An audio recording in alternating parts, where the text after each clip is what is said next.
Você já parou para pensar em quantos objetos marcantes da sua infância simplesmente desapareceram sem deixar rastro? Era uma época de descobertas tecnológicas incríveis, inovações surpreendentes e experiências únicas que moldaram toda uma geração de brasileiros. Neste vídeo você vai descobrir 17 objetos inesquecíveis dos anos 80 que marcaram gerações inteiras e hoje não existem mais. Fique até o final, porque um deles foi o brinquedo mais desejado da década e trazia tecnologia futurística direto do cinema para suas mãos. Phantom System. Libertação absoluta chegou aos lares brasileiros disfarçada de console cinza com cartuchos coloridos. O Phantom System era o sonho de consumo de toda criança brasileira nos anos 80, fabricado pela Gradiente quando os videogames ainda eram artigos raros e caríssimos no país. Cada cartucho guardava mundos inteiros de aventura, desde encanadores saltitantes até ninjas destemidos que lutavam contra dragões terríveis e vilões aterrorizantes. A experiência era mágica e completamente transformadora. Você conectava aqueles cabos coloridos na televisão da sala, ligava o console com aquele clique satisfatório e pronto, sua sala virava cenário de batalhas épicas e missões impossíveis que duravam horas inteiras sem parar. Os cartuchos eram tesouros disputados entre amigos e primos durante as tardes intermináveis de férias escolares longas e ensolaradas. Trocar jogos era ritual sagrado e emocionante, cada um trazendo novidades empolgantes que ocupavam conversas inteiras no recreio da escola e nas rodas de amigos. Com a chegada oficial da Nintendo ao Brasil, o Phantom perdeu espaço gradualmente e foi descontinuado para sempre. Telejogo. Imagine descobrir que sua televisão poderia fazer algo além de mostrar novelas e telejornais.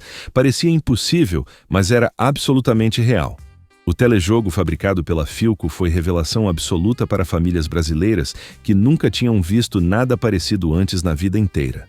Era console extremamente simples, com apenas alguns jogos básicos inspirados no famoso Pong que conquistara o mundo anos antes com sua proposta revolucionária.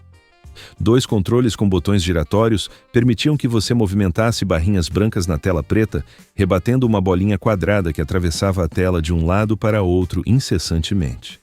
Parece primitivo hoje, mas naquela época era pura tecnologia de ponta, trazendo diversão eletrônica para dentro de casa pela primeira vez. As partidas criavam competições acirradas entre irmãos, pais e filhos, que disputavam cada ponto com seriedade absoluta e concentração total. O som característico do bip eletrônico ecoava pela sala, anunciando cada rebatida bem-sucedida ou ponto perdido que mudava completamente o placar da partida. Videocassete. Ver filmes em casa era luxo reservado para poucos privilegiados, até que uma caixa preta transformou completamente essa realidade. O videocassete chegou aos lares brasileiros nos anos 80 como símbolo máximo de modernidade e status social invejável. Alugar fitas VHS na locadora do bairro virou programa de fim de semana obrigatório, ritual sagrado que reunia famílias inteiras para escolher qual filme assistiriam juntos naquela noite especial. A experiência completa era parte fundamental do charme nostálgico. Você escolhia a fita com cuidado, levava para casa com expectativa crescente, colocava no aparelho e assistia com atenção total, porque não podia pausar facilmente ou voltar cenas perdidas. O ritual de rebobinar antes de devolver era regra não escrita absolutamente sagrada. Quem devolvia sem rebobinar era mal visto pelos atendentes e pagava multa vergonhosa que todos queriam evitar a qualquer custo. As fitas gravadas em casa guardavam programas especiais, shows inesquecíveis e filmes raros impossíveis de encontrar depois. Cada fita era tesouro precioso que acumulava memórias visuais de anos inteiros. Baleiro giratório. Nas esquinas quentes do Brasil, uma torre colorida girava lentamente chamando crianças como farol irresistível. O baleiro giratório era presença marcante em praticamente todo botecos, farmácias e mercearias de bairro espalhados pelo país inteiro. Aquela estrutura transparente girava suavemente, mostrando dezenas de doces diferentes organizados em compartimentos tentadores que faziam os olhos das crianças brilharem intensamente. Balas coloridas, chicletes mastigáveis, pirulitos gigantes e chocolates variados dividiam o espaço harmoniosamente naquele cilindro mágico que parecia infinito. Cada compartimento guardava surpresas deliciosas, esperando para serem escolhidas com cuidado absoluto e decisão difícil. O ritual de escolha era momento especial e demorado. Você ficava ali parado, girando lentamente o baleiro, analisando cada opção disponível com seriedade de especialista antes de tomar decisão final definitiva. O dono da venda conhecia cada criança pelo nome e sabia exatamente quais eram os doces preferidos de cada uma delas. Esse relacionamento pessoal criava laços comunitários fortes que uniam gerações inteiras. Mimeógrafo. O cheiro característico invadia os corredores escolares, anunciando que provas novas estavam chegando das mãos das professoras. O mimeógrafo era a máquina copiadora essencial em todas as escolas brasileiras durante décadas inteiras de história educacional. Aquele equipamento barulhento e meio complicado produzia cópias através de processo químico fascinante que deixava as folhas úmidas e perfumadas com aquele aroma inconfundível que todos reconheciam instantaneamente. O processo era trabalhoso e exigia técnica específica aprendida com prática constante. A professora datilografava o texto original em extenso especial. Depois, colocava na máquina que reproduzia centenas de cópias através de tinta roxa ou azul característica. Receber folha fresquinha do mimeógrafo era experiência. Sensorial completa e inesquecível. O papel ainda úmido, o cheiro forte que subia direto para o nariz, as letras levemente borradas que exigiam cuidado extra na leitura atenta. Muitas crianças confessam que cheiravam propositalmente aquelas folhas, atraídas pelo aroma químico peculiar que marcou gerações inteiras de estudantes brasileiros. Era ritual compartilhado nacionalmente, experiência universal que conectava crianças de norte a sul. Cai-suco.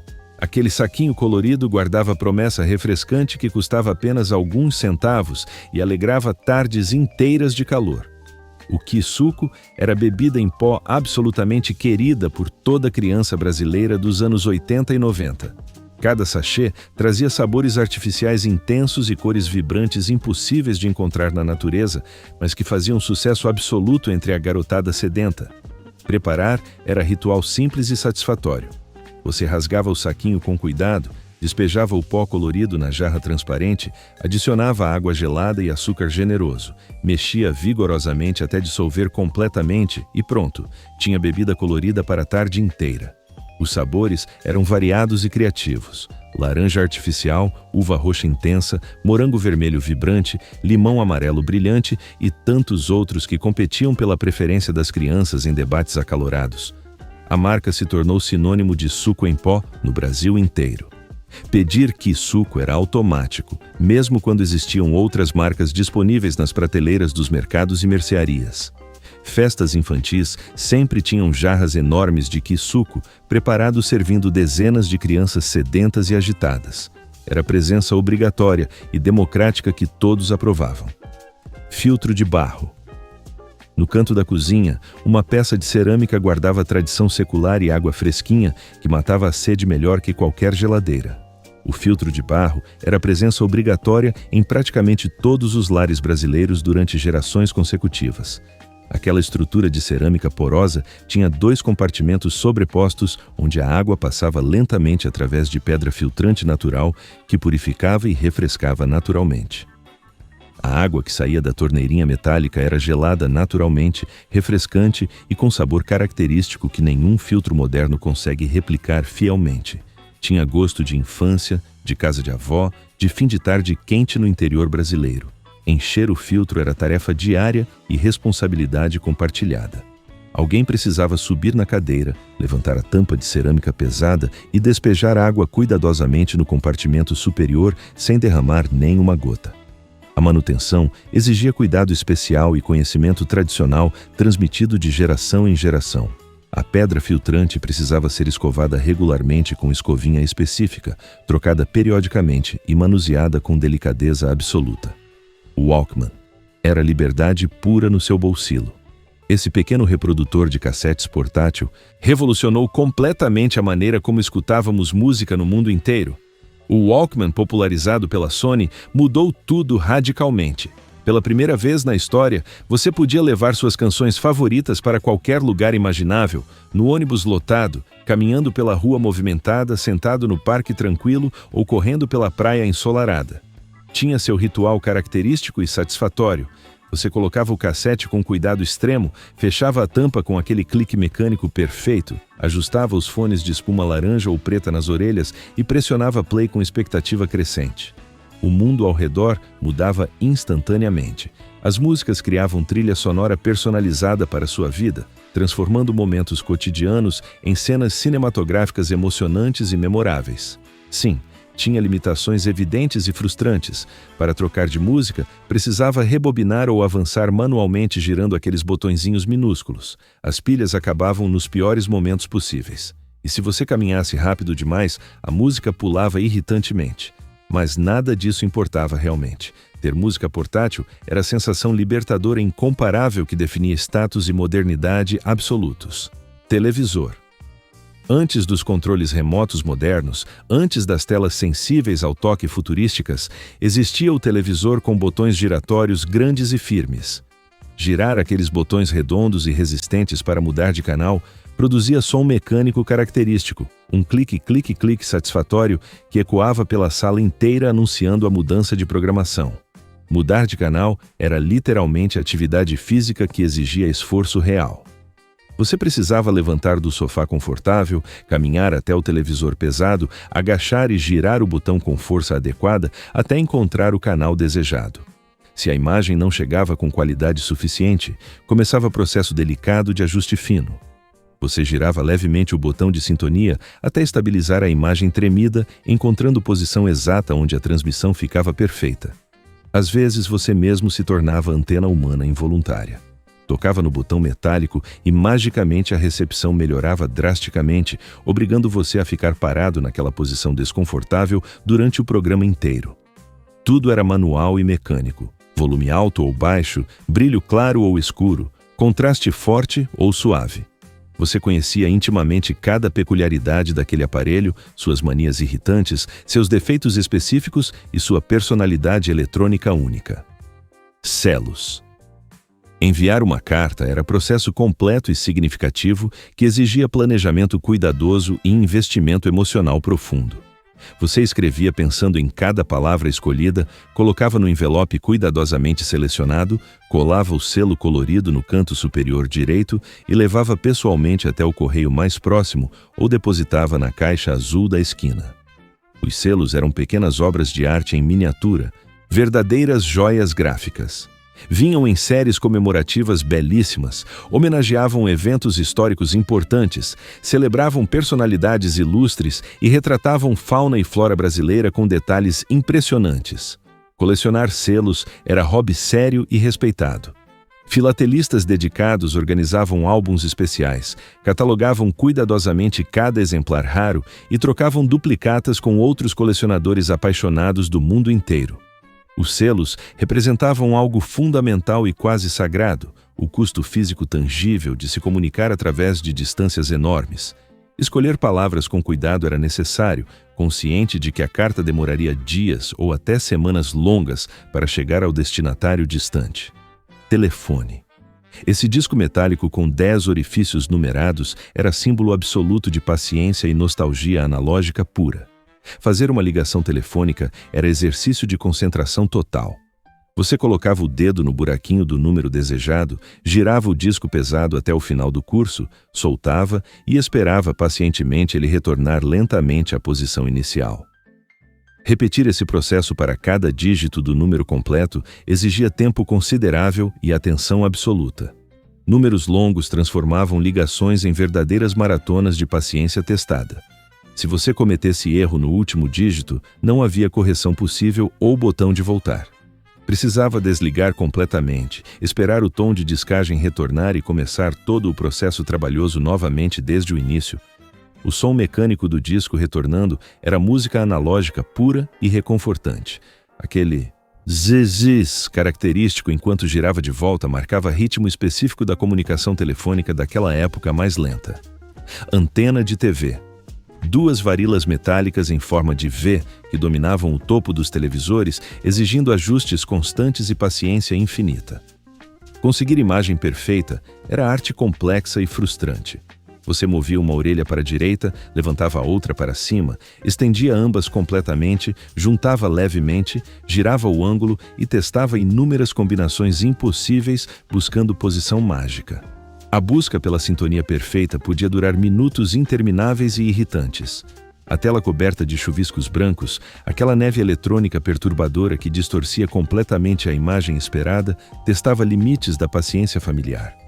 Sempre existia alguém na casa com dom especial, o toque mágico inexplicável. Essa pessoa misteriosa conseguia sintonizar qualquer canal problemático com facilidade aparentemente sobrenatural que deixava todos impressionados. Durante jogos importantes de futebol ou novelas cruciais, ninguém podia se mover bruscamente. Qualquer movimento forte na sala desajustava sutilmente a recepção delicada, trazendo de volta a neve irritante para desespero geral. Visitas inesperadas eram um problema sério. A pessoa chegava, sentava no sofá e, sem querer, interferia no campo magnético delicado, estragando completamente a sintonia conquistada após esforço hercúleo. Rolo fotográfico. Esse pequeno cilindro metálico guardava responsabilidade enorme. Continha 12, 24 ou 36 fotografias potenciais que precisavam ser aproveitadas sabiamente. Cada clique do obturador contava genuinamente e tinha peso real. Não havia desperdício possível, não existia delete conveniente, não tinha visualização prévia da foto tirada. Você precisava pensar cuidadosamente antes de apertar o botão decisivo. Carregar um rolo novo era ritual técnico e delicado que exigia atenção total. Você abria a tampa traseira da câmera sempre na sombra protegida, inseria cuidadosamente o cilindro no compartimento correto, enganchava a ponta do filme no carretel receptor e fechava rapidamente. Se algo falhasse durante esse processo crítico, consequências eram desastrosas e irreversíveis. Luz entrando no compartimento velava instantaneamente todo o filme, destruindo completamente todas as fotos potenciais antes mesmo de serem capturadas. Depois de tirar todas as fotos planejadas, vinha o momento crucial de rebobinar manualmente. Você girava a manivela pequena com cuidado extremo, sentindo a resistência do filme enrolando de volta no cilindro protetor. Levar para revelar era ansiedade misturada com expectativa enorme. Você entregava seu rolo precioso no laboratório fotográfico e esperava dias inteiros ou até semanas para receber envelope com fotografias finalmente impressas. Despertador. Nada de melodias suaves ou despertares gradualmente progressivos. Quando esse relógio tocava, o mundo explodia literalmente. O som era brutal, violento e absolutamente implacável. 2 campainhas metálicas vibravam freneticamente, produzindo barulho ensurdecedor que arrancava você instantaneamente do sono mais profundo, sem qualquer piedade ou consideração. Dar corda todas as noites era responsabilidade séria e obrigatória. Você girava a chave metálica localizada na parte traseira com precisão calculada, porque corda de mais ou de menos significava desastre matinal garantido. Se esquecesse de dar corda adequada, acordava tarde inevitavelmente. Não havia backup, não existia alarme reserva, não tinha smartphone moderno para salvar. Sua responsabilidade pessoal era única e absoluta. Para desligar o alarme infernal, precisava pressionar botão específico no topo do relógio. Esse ato físico obrigatório garantia que você estivesse minimamente desperto e consciente, impedindo volta imediata ao sono profundo. Algumas pessoas estratégicas colocavam o despertador longe da cama propositalmente. Isso forçava levantamento físico completo, caminhada obrigatória pela casa que despertava corpo inteiro definitivamente. Discos. Menores que os LPs tradicionais, mais rápidos na rotação, traziam apenas uma canção por lado do disco preto brilhante. Comprar um compacto era experiência completa e significativa. Você ia até a loja de discos do Massachusetts, bairro, procurava aquela música específica que tocava no rádio incessantemente, encontrava finalmente o disco desejado e levava para casa com cuidado extremo. Retirar o disco da capa protetora exigia técnica específica aprendida cuidadosamente. Você segurava apenas pelas bordas extremas, evitando absolutamente tocar na superfície sensível onde estava gravada a música preciosa. Colocar no toca-discos era momento quase ritualístico e reverente. Você posicionava o disco perfeitamente centralizado no prato giratório, ligava o motor elétrico, levantava delicadamente o braço com a agulha e o baixava suavemente sobre os sulcos iniciais. O som analógico tinha calor impossível de replicar digitalmente. Aquela textura sonora rica, orgânica e viva criava experiência auditiva completamente diferente das gravações digitais frias e perfeitas demais. Os estalos, craquinhos e pequenos saltos causados por arranhões microscópicos faziam parte integral do charme nostálgico. Não eram defeitos irritantes, mas características únicas que davam personalidade individual a cada disco específico.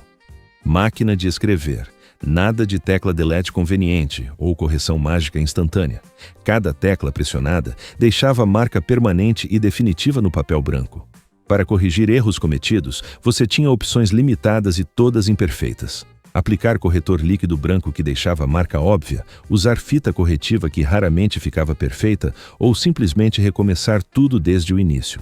Mesmo com correção cuidadosa, sempre ficava evidente visualmente. A área corrigida tinha textura diferente, relevo perceptível ao toque e cor levemente distinta que denunciava o erro anterior. O clac-clac-clac rítmico das teclas metálicas batendo contra o papel era música mecânica hipnotizante. Cada letra impressa ressoava pela casa inteira, anunciando o trabalho intelectual em progresso constante. A campainha metálica no final de cada linha completa alertava que era hora de empurrar manualmente a alavanca de retorno. Esse gesto repetitivo criava cadência característica que marcava ritmo da escrita analógica. Datilógrafas profissionais desenvolviam velocidade impressionante e precisão invejável. Seus dedos voavam sobre o teclado em coreografia complexa, produzindo textos limpos e organizados, sem erros aparentes. Trocar a fita de tinta era procedimento sujo e complicado. Suas mãos ficavam manchadas de tinta preta que demorava dias inteiros para sair completamente da pele. Carregar a máquina portátil em sua maleta rígida era símbolo de profissionalismo e seriedade. Jornalistas, escritores e estudantes universitários carregavam orgulhosamente suas máquinas para todos os lugares necessários. Como mencionei no início, há um objeto que se destaca por sua história incrível e tecnologia impressionante. Houve um brinquedo que realizava sonhos futuristas de toda criança brasileira, parecia saído diretamente de filmes de ficção científica e prometia poder sobre-humano acessível. Não era videogame nem robô sofisticado demais, não exigia pilhas caras nem manutenção complicada. Era garra mecânica controlável que estendia seu alcance físico para longe. Uma mão biônica que transformava a criança comum em ciborgue poderoso, capaz de pegar objetos distantes sem mover o corpo. O mecanismo era engenhoso e surpreendentemente eficaz. Você vestia dispositivo no braço, pressionava gatilho estratégico e garras metálicas se fechavam capturando objetos escolhidos com precisão variável. Propaganda televisiva mostrava crianças pegando brinquedos do armário alto, resgatando bola perdida embaixo da cama e alcançando coisas impossíveis com facilidade impressionante. A realidade era menos espetacular, porém ainda divertida. As garras funcionavam razoavelmente para objetos leves e adequados, mas dificilmente pegavam coisas pesadas ou escorregadias como prometido. Não importava realmente. Ter mão biônica era status social invejável absoluto. Era brinquedo mais cobiçado das lojas, aparecendo em todas as cartas para Papai Noel escritas com esperança. O nome desse objeto perdido era mão biônica, gadget futurista icônico dos anos 80 desaparecido completamente hoje em dia. Hoje restam apenas memórias nostálgicas de quem teve privilégio de possuir esse tesouro tecnológico da infância. Qual desses objetos você lembra com mais carinho nostálgico?